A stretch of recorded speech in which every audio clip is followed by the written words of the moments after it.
Kapayapaan po ang sumainyo mga giliw po namin taga-subaybay at minsan pa po kami po'y nagpapasalamat sa inyo pong patuloy na pagsubaybay sa aming pong munting programa. Salamat po sa ating Panginoon na patuloy po na nagbibigay sa atin ng mga pagkakataon upang ating pong pag-aralan ang kanyang mga kalooban, lalo natin siyang makilala sa pamagitan po ng pag-aaral ng mga salita ng Diyos sa pamagitan ng programang Ang Kabanal-Banalan.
At sa araw pong ito ay makakasama po natin bilang pangunahing tagapagsalita sa ating pong pag-aaral ay ang ating pong minamahal at ginagalang na kapatid na Neraya. Kapayapaan po, kapatid na Neraya. Kapayapaan din po ang sumainyo, kapatid na JL, at sa lahat po ng aming mga mahal na taga-subaybay, kapayapaan po ang sumaating lahat.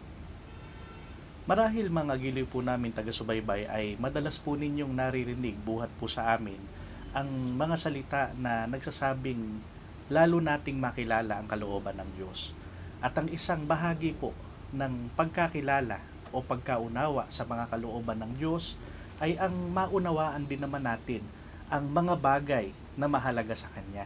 Kaya sa araw na ito ay ating pong pag-aaralang sama-sama ang paksa na pinamagatang ang pagkataong may malaking halaga sa paningin ng Diyos. At upang buksan po ang ating pag-aaral, kapatid na Neraya, ayon po sa pahayag po sa atin ng mga banal na kasulatan, ano po ba ang pinakamahalaga sa lahat ng nilalang ng ating Panginoong Diyos? Ayon po sa ating pananampalataya, masasabi po natin, bagamat napakaraming mga bagay na nilikha ang Diyos sa sangkalangitan, maging sa sangkalupaan, ang pinakamahalagang nilikha ng Panginoon ay tayo po na mga tao.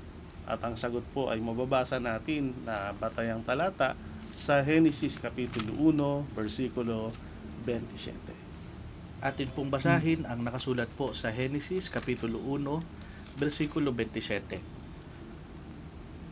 At nilalang ng Diyos ang tao ayon sa kanyang sariling larawan. Ayon sa larawan ng Diyos, siya nilalang. Nilalang niya sila na lalaki at babae. Gaya po ng ating narinig sa talatang binasa, mga minamahal naming taga-subaybay, ito po ang batayan na talagang tayong mga tao, katulad ng unang paglalang, ang pinakamahalagang nilalang o nilikha ng ating Panginoong Diyos. At ang unang dahilan kung bakit po tayo pinakamahalaga o pinaka-espesyal ay sapagkat sa sariling larawan ng Diyos tayo nilalang. Nilalang tayo ayon sa kanyang sakdal o perpektong larawan. Kaya ang una pong disenyo ng pagkakalikha sa tao, katulad ni Adan, na unang tao na nilikha ng Panginoon, dahil sa larawan ng Diyos na sakdal o perpekto nilikha ang tao, ay masasabi po nating perpekto o sakdal. Wala tayong maipipintas. Sa ibang salita, kumpleto ang pagkakalikha ng Panginoon sapagkat sa kanyang larawan nilikha ang tao. At yun ang dahilan, kaya masasabi natin sa unang talata pa lang na ito, kung bakit ang pagkakalikha sa tao ay siyang pinakamahalagang nilalang o nilikha ng ating Panginoon. Opo, kaya mga giliw pong taga-subaybay, ito po ay maliwanag na pinapakita sa atin ng Biblia na tayo na mga tao ang pinakamahalagang nilikha o nilalang ng ating Panginoon. Kung babalikan nga natin ang kwento o istorya ng paglalang ay doon pa lamang po ay makikita na natin na talagang sa pagkakalikha at sa disenyo, ang tao po ay sadyang nakahihigit sa ibang nilalang. Kaya nga sa pagkakasunod-sunod po nito ay inihanda muna ng Panginoon ng ibang mga bagay na kanyang nilikha, pagkatapos po ay nilikha niya ang tao. At sila naman po ay binasbasan ng authority o kapamahalaan sa ibang mga nilalang ng ating kataas-taasang Diyos. Kaya bukod po dito, kapatid na ni Raya, paano po ba inilalarawan ng Biblia ang isang natatanging kaibahan ng tao sa lahat po ng mga nilikha ng Diyos? Ang marami o karamihan po sa mga nilikha ng Diyos ay nilikha niya sa pamamagitan ng kanyang salita. Halimbawa, sinabi ng Diyos magkaroon ng araw o ng buwan na tatanglaw sa kadiliman at nagkaroon. Sinabi ng Diyos magkaroon ng iba't ibang uri ng hayop, nagkaroon. Sa pamamagitan ng salita ay nakalilikha ang Diyos dahil sa taglay niyang kapangyarihan para ipakita ang pagiging espesyal at pagiging napakahalaga ng mga tao sa Diyos. Meron pong personal touch na ginawa ang Diyos, hindi sa pamamagitan ng salita lamang nilikha ang tao. At merong sangkap na mula sa Panginoon na ibinigay sa tao. At yan po ay mababasa natin sa Genesis Kapitulo 2, versikulo 7. Payagan niyo po na basahin ko ang nakasulat po sa mga banal na kasulatan sa Genesis 2 at 7. At nilalang ng Panginoong Diyos ang tao sa alabok ng lupa, at hiningahan ng kanyang mga butas ng ilong ng hininga ng buhay, at ang tao ay naging kaluluwang may buhay. Yan po, mga mahal naming taga-subaybay. Nalalaman natin ang pagkakalikha sa unang tao ay sa pamamagitan ng alabok ng lupa o ng putik. Pero paano po ang pagkakalikha? Ginamitan ng Diyos ng kanyang kamay. Hindi sinasabi ko kanina, merong personal touch. Kinapal ng Diyos ang tao. Kaya nga po ang tawag sa ating Panginoong Diyos ay kinikilala natin siyang Panginoong may kapal o Puong may kapal. Sapagkat tayo na kanyang mga tao na nilikha ay kanyang kinapal. Katulad ng pagkakalikha kay Adan. Mula sa alabok ng lupa o mula sa putik, ginamitan ng kamay ng Diyos upang ihubog ang pagkakalikha sa tao. At bukod po sa merong personal touch ang Panginoon sa paglikha sa tao, merong sangkap na mula sa Diyos para mag-exist o umira lang tao o mabuhay. Ayon sa talata, hiningahan ang kanyang mga butas ng ilong ng hininga ng buhay. Merong hininga ng buhay o breath of life na mula sa Diyos isinalin o isinangkap sa tao. Kaya merong sangkap na mula sa Panginoon na inilakip sa atin bilang tao, at yun ang dahilan kung bakit napakahalaga nating nilikha sa paningin ng ating Panginoong Diyos. Opo, kaya bagaman ang lahat ng mga nilikha ng Diyos ay may kanya-kanyang angking kagandahan, batay po sa talata at sa paliwanag po na ating narinig, ay talagang natatangi at naiiba ang paraan sa paglikha niya sa tao. At bagamat hindi po natin nabasa sa wikang Tagalog o sa saling Tagalog na ginamit ng Diyos ang kanyang mga kamay, payagan niyo po na basahin ko ang mga talata sa iba pong sa Amplified Bible Version. Then the Lord God formed man from the dust of the ground. Sa CEV naman po ay ganitong nakasulat, the Lord God took a handful of soil and made a man. Kaya maliwanag na gamit po ang kanyang sariling kamay ay kanyang nilikha tayo na mga tao. At bukod dito ay isinangkap sa atin ang mahalagang bagay. At bukod po dito ay ibinigay sa atin ang isang napakahalagang sangkap. At yan po ang nais nating pag-aralan sa mga bahaging ito. Kaya kapatid na ni Raya, tungkol po sa atin ng mga tao, ano po ba ang mahalagang kaalaman na itinuro ng mga apostol tungkol po sa kailangan nating maunawaan sa palatayanan sa ating pong mga sarili? Ipinagpapaunang sabi po natin sa ating mga mahal na taga-subaybay na ang pagkakalikha sa atin bilang espesyal o natatangi sa harap ng ating Panginoong Diyos ay para mahusto ang kabuuan ng ating pagkatao. Meron po tayong tatlong dakilang sangkap ng pagkatao. Ito po ang katawan, ang kaluluwa, at ang espiritu. At dahil sa halaga nito ibiniling, ito'y dapat na ingatan. Gaya po ng mababasa natin, kapatid na JL, sa unang Tesalonica, Kapitulo 5, versikulo 23. Sa unang Tesalonica po, 5:23, ganito po ang ating mabasa. At pakabanalin kayong lubos ng Diyos din ng kapayapaan, at ang inyong espiritu at kaluluwa at katawan ay ingatang buo, na walang kapintasan sa pagparito ng ating Panginoong Hesukristo. Yan po mga mahal naming taga-subaybay. Sa talatang ito, maunawa natin na kahit ang mga apostol, katulad ni Apostol Pablo, ay binigyan ng pagkaunawa para ipakita po ang kahalagahan ng tatlong dakilang sangkap ng ating pagkatao. Kaya sinabing ingatan ito o pahalagahan. Inuulit ko po, ang mahalagang kaalaman na dapat nating malaman tungkol sa ating pagkatao. Tayo po ay mayroong katawan, meron tayong kaluluwa, at meron tayong espiritu. Napakahalaga po na ating pong palaging maalala at tayo po ay laging aware tungkol po dito sa mga sangkap na isinangkap sa atin ng Diyos ang tayo po nilikha. Sabi nga po ng talata na ating binasa ay nandyan pong ating katawan, ito pong flesh o yung body na alam po naman nating napakadaling maunawaan. Pero bukod po dito ay kailangan pong maintindihan natin na kasama rin po ang espiritu at ang kaluluwa na bagaman hindi natin nakikita ay hindi po natin maitatanggi ang isang katotohanan na ito po ay kasamang umiiral sa ating pong mga pagkatao. At ang bilin ay kailangang ingatan. At ang unang hakbang para po maingatan natin ay maunawaan natin kung ano-ano nga ba ang mga ito. Kaya kapatid na ni Raya, alin po ba ang katawan o espiritu na tinutukoy po ng ating mga banal na kasulatan? Sa ibang salita, tinatawag po ang ating katawan o body na pagkataong labas. At yung kaluluwa, tinatawag naman natin pagkataong loob. Ng espiritu, yung breath of life na siyang hininga ng buhay. At pagdating ng takdang panahon, merong kauuwian o pupuntahan ng tatlong ito. Unahin po natin yung tungkol sa katawan at yung tungkol sa hininga ng buhay. Pakibasa niyo po ang sagot ng Biblia sa Ecclesiastes. Ang kapitulo po ay 12 at ang versikulo ay 7. Sa salin po ng Biblia ng Tagalog, Popular Version.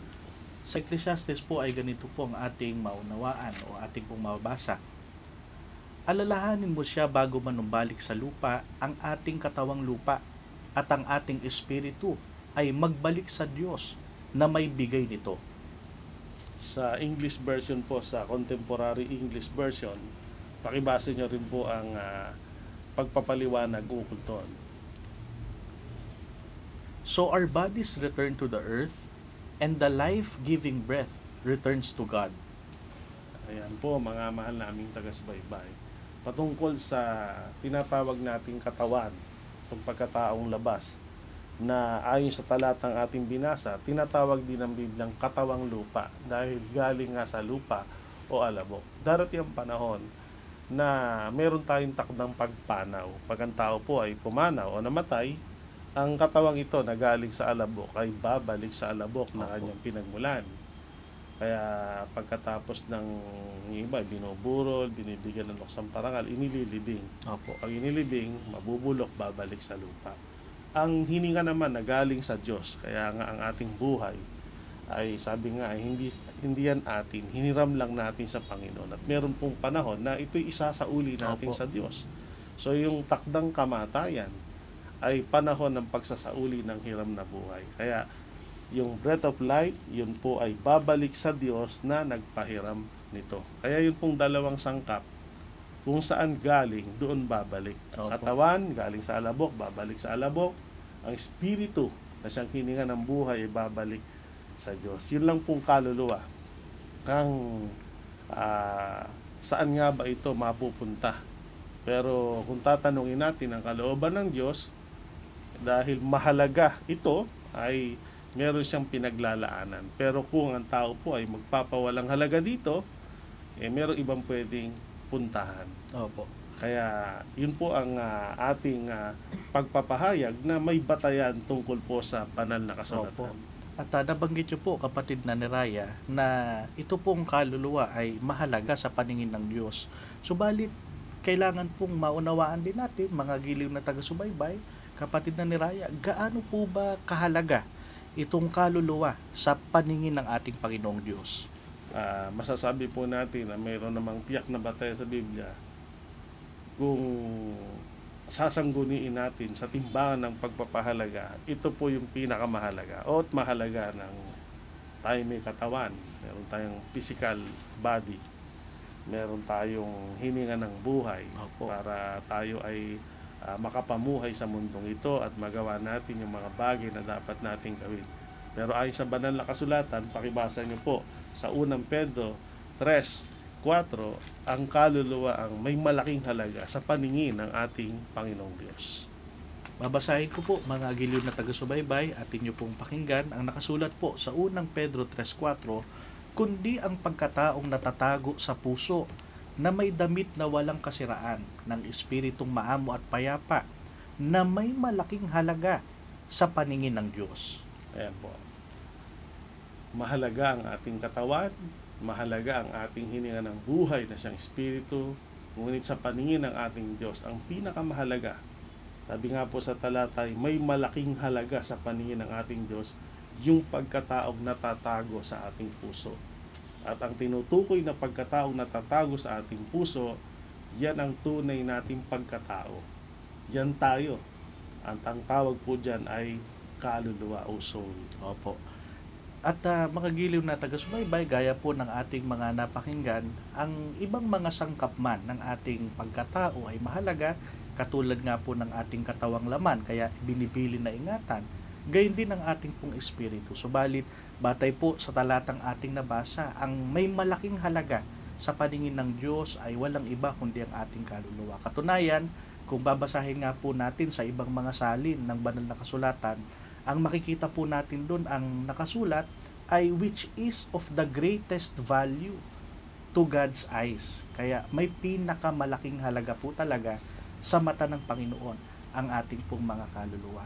Kaya kung pag-uusapan po ay pagpapahalaga ng Diyos, may mga bagay na ginagawa ang Diyos para suportahan yung pangangailangan ng ating katawan, dugtungan yung ating hininga ng buhay para tayo makapamuhay sa mundo. Pero kung ang pag-uusapan, dahil nga ang kaluluwa ang may malaking halaga, mas, kumbaga, yung pinaka pagpapala ng Panginoon, yung mga pagtulong na gusto niyang gawin ay para sa kapakanan ng kaluluwa Opo. natin.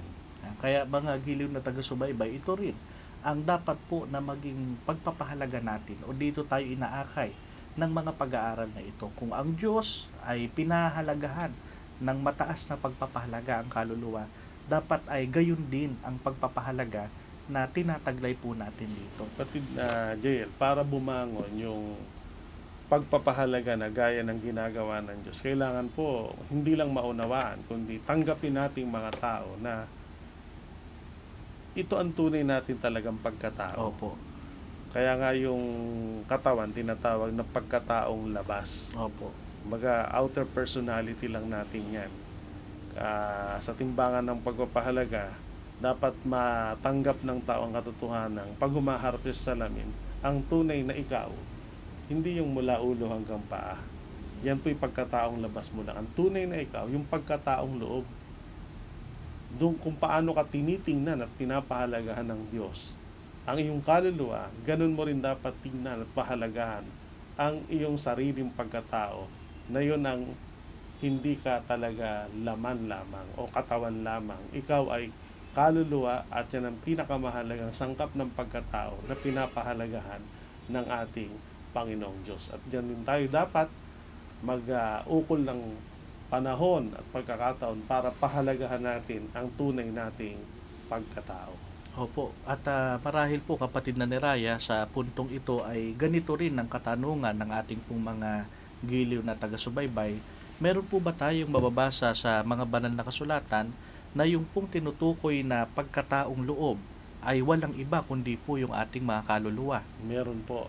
At ang batayan talata po niyan ay mababasa natin sa Aklat ng Honas. Ang kapitulo po ay 2 at ang versikulo ay 7. Sasalin po ng Biblia na Tagalog Popular Version, pero basahin po muna natin sa original na salin sa tab. Ganito po ang nakasulat. Nang ang aking kaluluwa ay nanglupaypay sa loob ko, naaalala ko ang Panginoon at ang aking dalangin ay umabot sa loob ng iyong banal na templo. Nang maramdaman kong mapupugto ng aking hininga, naalala kita, Yahweh. Ako'y dumaing at narinig mo ako mula sa iyong banal na templo. Narito po ang mga talatang batayan batay sa naging karanasan ni Propeta Jonas. Nang siya ay mapas sa tiyan ng malaking isda, ay nadama niya ang kanyang abang kalagayan. Ayon sa kanyang sabi, ng aking kaluluwa ay nang lupaypay sa loob ko. So pinapakitang talagang ang kaluluwa, hindi po ito katulad ng katawan na nakikita ng hubad na mata. Opo. Ang kaluluwa hindi nahahawakan ng kamay. Hindi nakikita ng matang ito, pero nadarama. Ito ay nasa loob. Kaya nga tinatawag na pagkataong loob. Opo. So yun po ang katunayan na talagang bagamat hindi natin tuwirang nabasa kanina na yung pagkataong loob, yun ang kaluluwa. Pero sa pamamagitan ng talatang ito, batay sa pahayag ni Propeta Jonas, talagang ang kaluluwa na siyang inner personality o inner man ay umiiral. Opo. At ang pag-iral nito ay sa loob. Tinatawag din po itong konsensya o damdamin. At yan po ang pumipigil sa tao sa paggawa ng masama. Opo. Para po lalong madama ng tao. Kasi may mga tao po kasi na naniniwala lang sila sa mga bagay na nakikita ng mata. Minsan ayaw nilang paniwalaan yung pag-iral ng mga bagay na kahit hindi nakikita ay totoo. Yun yung mga bagay na espiritual. Parang Opo. halimbawa po, hangin. Ang hangin, hindi po yan nakikita. Pero, totoo bang may hangin? Totoo po, kasi nadarama. Ganon din po ang kaluluwa. Hindi nahawakan ng kamay, hindi nakikita ng mata, pero totoo siya sapagkat nadarama. At ang makadarama niyan, yung ating pagkataong loob. Kaya nga, ang tawag dyan ay konsensya. Opo. Ayaw niya nang gumagawa ng masama. Halimbawa, merong bagay na tukso na natutokso kang gawin yon, gagawin mo na sana, pero may pumipigil para gawin mo. Sa ibang salita, nakukonsensya ka. Opo. Yun yung pag-iral ng kaluluwa na siyang tunay nating pagkatao. Opo. Kaya mga giliw na taga-subaybay, bagamat hindi natin nakikita ang ating pong mga kaluluwa, ay alam ko po na kayo man ay makapagsasabi na totoong umiiral ang ating mga kaluluwa. Dahil nararamdaman natin ito sa ating pong mga damdamin. Sabi nga po sa salitang ginamit kanina, minsan ay nakukonsensya tayo kung tayo po'y nakagagawa ng masama. At kung nakagagawa naman tayo ng mabuti, ay nakararamdam tayo ng kagalakan. At ang mga bagay na yan ay mga munting katunayan na sa ating pong pagkatao ay umiiral po ang ating kaluluwa. Na minsan pa, kung babalikan po natin ang mga pagtuturo kanina, ito po ay may malaking halaga o mas lalong mahalaga kumpara po sa ibang mga sangkap na mayroon tayo. At kung ikukumpara naman po natin, kapatid na ni Raya, sa anumang bagay sa mundong ito, meron po bang makatutumbas sa kahalagahan ng isang kaluluwa? Ayon po sa ating Panginoon, nung siya ay nangaral at nagturo, kahit ang buong mundo at ang mga bagay na naritong material na bagay na pinapahalaga ng tao ay hindi sapat para itumba sa kahalagahan ng kaluluwa. Opo. Ang batayan talata po, ang kapatid na JL ay inyong mababasa sa Mateo Kapitulo 16, versikulo 26. Narito po ang nakasulat, aking pong babasahin at inyo po namang pakinggan. Sa 16:26 po ng Mateo. For what is a man profited if he shall gain the whole world and lose his own soul? Or what shall a man give in exchange for his soul? Ayan po, bagamat ang pagkakaliwat ay sa wikang Ingles, mauunawa po natin na talagang walang bagay sa mundong ito. At kahit pa ang buong mundo at ang mga iba't ibang uri ng material na bagay na pinapahalaga ng tao na pwedeng ikumpara sa value o sa halaga ng kaluluwa. Kaya nga sabi sa talata, kahit makamtan mo lahat ng yan, pero kung ang kapalit naman yan ay magiging daan ng pagkapahamak o pagkawala pagkariwara ng iyong kaluluwa, wala rin pong baliwala rin po. Kaya dito mauunawa natin na talagang sa pamantayan ng Diyos, gayon na lamang ang kanyang pagbibigay ng importansya, ng kahalagahan sa ating kaluluwa. At dito po namin kayo hinihikayat na sana maunawaan din natin na pahalagahan natin ang kapakanan ng ating kaluluwa. At huwag tayong pumayag na ito'y napapabayaan o nababaliwala natin. Opo. At maliwanag po ang mensaheng ito, mga giliw namin taga-subaybay, na ang isang dahilan kung bakit po sa atin itinuturo o ipinapaliwanag ng banal na kasulatan ang pagtingin o pananaw na ito ng Diyos tungkol sa ating mga kaluluwa ay hindi lamang po upang ipaalam sa atin, kundi mula rito ay akayin din naman tayo na pahalagahan natin ng may mataas na pagpapahalaga ang ating pong mga kaluluwa. At dahil nga po mahalaga, kapatid na Neraya, sa paningin ng Diyos, ano po bang isang bagay na nais ng Diyos na ipagkaloob o handa niyang ipagkaloob sa atin, alang-alang po sa ating kaluluwa? Sasabi po natin, ang Diyos po ang unang nais tiyakin na dahil sa halaga ng ating kaluluwa ay huwag tong mapahamak. Gusto niya po ito'y maligtas. Kaya meron siyang ipinagkaloob na kapangyarihan na dapat nating tanggapin para sa kaligtasan ng ating kaluluwa. Yan po ang pananampalataya. Gaya po ng mababasa, kapatid na JL, sa 1 Pedro 1:9. Sa 1 Pedro po 1:9 ay ganito po ang ating matutunghayan. Na inyong tinatanggap ang layunin ng inyong pananampalataya, ang pagkaligtas ng inyong mga kaluluwa. Napakabuti po ng ating Panginoong Diyos sa ating lahat. Bagamat kung tayo po ay magbubulay ng mga nakarang panahon dahil sa hindi natin lubos na pagkaunawa sa kahalagahan ng ating kaluluwa, subalit ang Panginoon ay patuloy na kumikilos, gumagawa para sa kapakanan natin, para pahalagahan ng kaluluwa. At ang isang bagay na ipinagkaloob niya sa mga unang tao at nais din niyang ipagkaloob sa ating lahat ay pagkalooban niya tayo ng pananampalataya. Ang pananampalataya po ay hindi nabibili ng salapi. Ito po ay kusa at walang bayad na ipinagkakaloob ng Diyos. At kung gaano kaimportante ang pananampalatayang nakasalig sa kanyang mga aral at pagtuturo, ang layunin niya nito ay para proteksyonan, para iligtas ang ating kaluluwa sa pagkapahamak. Gayon ang gawa ng Diyos na nagpapatunay na napakahalaga sa kanyang paningin ang ating mga kaluluwa. Hindi niya ibig na tayong mga tao, ang ating kaluluwa ay mapahamak, kundi gusto niyang tayo po ay magkaroon ng kaligtasan. Kaya patuloy siyang gumagawa para sa ikabubuti, ikaliligtas ng ating kaluluwa. Kailangan lang po magkaroon din po tayo ng gawa para maligtas ang ating mga kaluluwa. Opo, dahil napakahalagang punto po nun, kapatid na Neraya, mga giliw po namin taga-subaybay, dahil kanina po nabanggit natin na bahagi ng ating pagkatao, ito pong ating katawang laman, na meron pong mga pangangailangan o kung tawagin nga po ay basic needs para po tayo ay makasurvive, manatiling malakas, manatili tayong masigla. Pero wag po nating kalilimutan, mga giliw na taga-subaybay, na maging ang ating pong mga kaluluwa ay meron din pong pangangailangan. At kung ang mga pangangailangan natin sa buhay na ito ay hinihingi natin sa Diyos, lalo pong mahalaga, kapatid na Neraya, na yung pangangailangan po natin sa ating kaluluwa ay hingin din natin sa Diyos. At sabi nga ng talata, handa naman ng Diyos na ipagkaloob ito sa atin sa pamamagitan po ng ating pananampalataya.